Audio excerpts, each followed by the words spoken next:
Rising from the mists of the Pacific Ocean, Japan's story is one of isolation and influence, of tradition and transformation. A nation where myth and history intertwine, and the past never truly fades. This is the story of how Japan began. Long before the age of emperors, the islands of Japan were home to a people known today as the Jomon. They arrived over 14,000 years ago, living in small, scattered communities across the forests and coastlines. The Jomon were hunters and gatherers, but also artists. They crafted pottery unlike anything the world had seen, decorated with intricate cord patterns that gave them their name. Jomon, meaning cord-marked. To the Jomon, nature was alive. The mountains, rivers, and trees were inhabited by divine spirits known as kami. This deep respect for the natural world became the foundation of Shinto, Japan's native faith, a belief system not built on written scriptures, but on harmony with the unseen. Around 300 BCE, new settlers arrived from the Asian mainland, bringing rice cultivation, metalworking, and new social structures. This was the Yeo period, an age of rapid transformation. Communities expanded around fertile plains, and the people of the islands began to form small states. Trade and cultural exchange connected them to Korea and China, shaping Japan's earliest technologies and ideas. By the 3rd century CE, these small kingdoms began to unify under powerful clans, known as Uji. Among them, one rose above the rest, the Yamato clan. Centered in what is now Nara Prefecture, they established the first imperial dynasty and declared their rulers divine descendants of the sun goddess Amaterasu. According to legend, the first emperor Jimmu took the throne in 660 BCE, a date still celebrated as Japan's founding. As the Yamato state expanded, it absorbed influences from China, adopting elements of written language, architecture, and government. But Japan never became a mere reflection of its neighbors. It blended foreign ideas with native traditions, shaping a uniquely Japanese identity, refined, spiritual, and orderly. The introduction of Buddhism in the 6th century deepened this evolution. Temples rose beside Shinto shrines, and the two faiths intertwined rather than competed.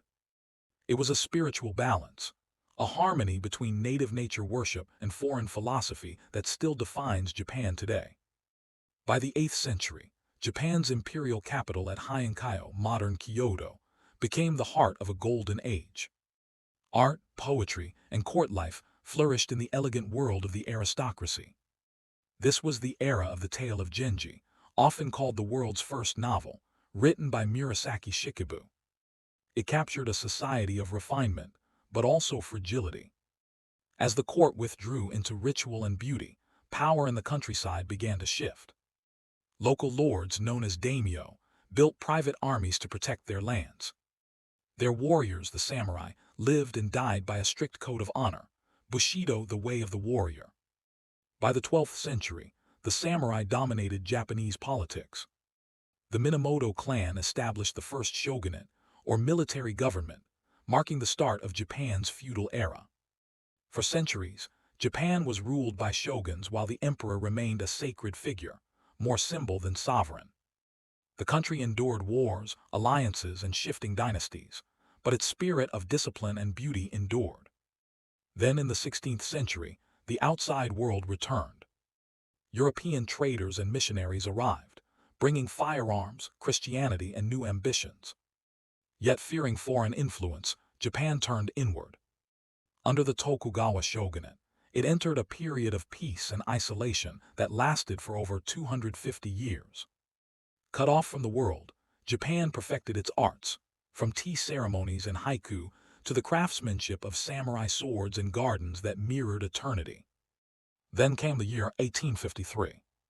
American ships, commanded by Commodore Matthew Perry, appeared on Japan's shores, demanding the nation open its ports. The world had changed, and Japan could no longer remain apart. What followed was one of the most remarkable transformations in human history. During the Meiji Restoration, Japan abolished feudal rule, embraced modern science, and industrialized faster than any nation before it. In just a few decades, It rose from an isolated archipelago to a modern empire, powerful, proud, and determined to never again be left behind. Through war, hardship, and renewal, Japan's roots remain the same, shaped by respect, resilience, and the pursuit of harmony. Even today, in the temples of Kyoto, the forests of Nara, and the neon glow of Tokyo, the echoes of its ancient spirit remain. This is Japan, a nation born of nature, tempered by history, and forever seeking balance between past and future. If you enjoyed this journey through time, don't forget to like, subscribe, and hit the bell icon. And join us tomorrow as we uncover the roots of another nation in just 5 minutes. For all your must-have gadgets and accessories, make sure to check out Tech Essentials.